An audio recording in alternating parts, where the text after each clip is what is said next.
So Google pays its debt typically around 18, 19 days. That's what that means.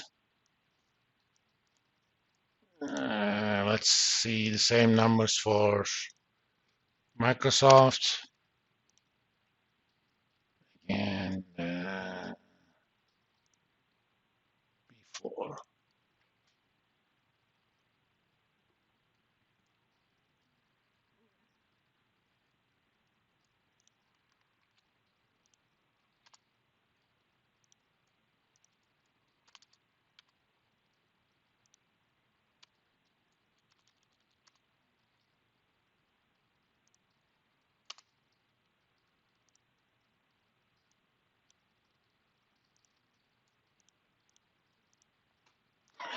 On the other hand, Microsoft takes its time, 3 to 4 months. So if you're going to extend credit to Microsoft, you're going to wait a while. They basically are using your money. Dell actually, before they went private, had practice of it. Dell financed most of its operations using accounts payable. The way Dell worked, you order a computer online, right? Most of the Dell sales are online anyway. As soon as you order, they have an automatic system of uh, procuring the parts. Orders go to the individual suppliers. They send it to them. It's assembled. It's shipped. You know, within about a week of the goods being shipped, they'll get the cash, but it pays their supplier over minimum 90 days. They actually finance themselves with accounts payable. If you looked at their current ratio, it was always significantly less than one because they had a lot of accounts payable.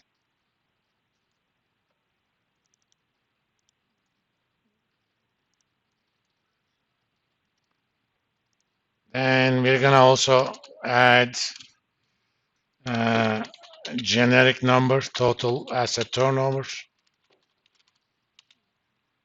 also known as TAT. That's sales over total assets.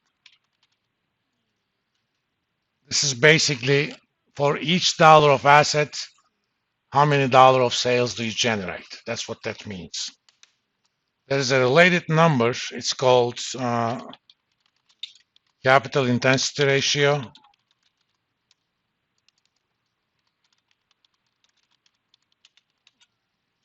That's 1 over TAT, or total assets divided by sales. For each dollar of sales, how many dollars of or cents of assets do you need? These ratios are kind of industry specific.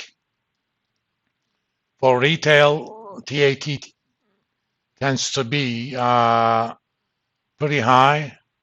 For tech companies or industrial companies, they tend to be pretty low because they're more capital intensive. For software companies, they probably are not that low either. So let's calculate those for Google.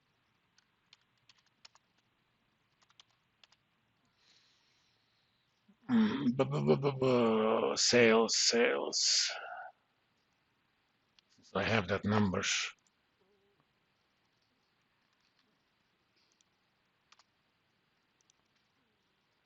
Before.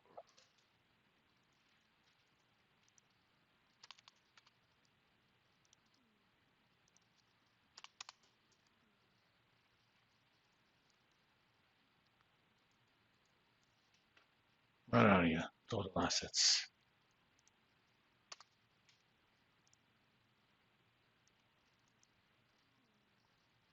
And for companies like Google, that actually is normal. For each dollar of assets, they have 19 cents of sales. Part of the reason is that their total assets is 358. Of that, 116 is cash and cash equivalents. Those are non-sales producing assets. Let's do the same thing for Microsoft. Oh, let's do it for Boeing, just to see the difference.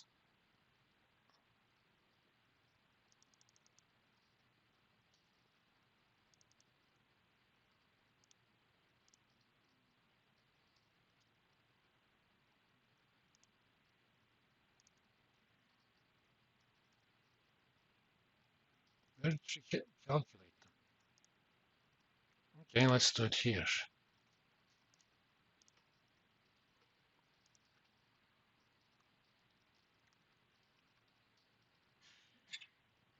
I'm gonna make it bigger after I calculate it.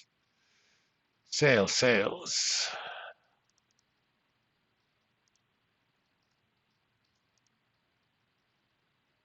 Total revenue divided by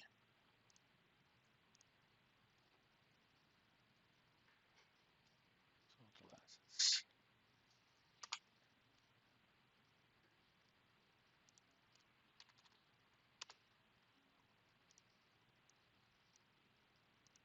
Okay. They generate 48 cents of sales per dollar of assets. Part of the reason is they don't have too much cash. I mean, only about 15% of their assets are in cash compared to Google. It's almost a third of their assets are in cash. So this numbers, to some extent, depends upon the industry, to also other extent, assets that are not sales producing. But it should be comparable within industries. We don't want to compare TAT of Walmart to TAT of Boeing, but you can compare Walmart and Google, for example. All right. Before we go into other stuff next time, I just want to stop here. Next Monday, we're going to talk about profitability ratios, growth ratios, and market-based ratios in the first half. In the second half, we'll do a lot of problems for this chapter. Again, I'm going to extend the chapter 3 assignments until the end of Friday.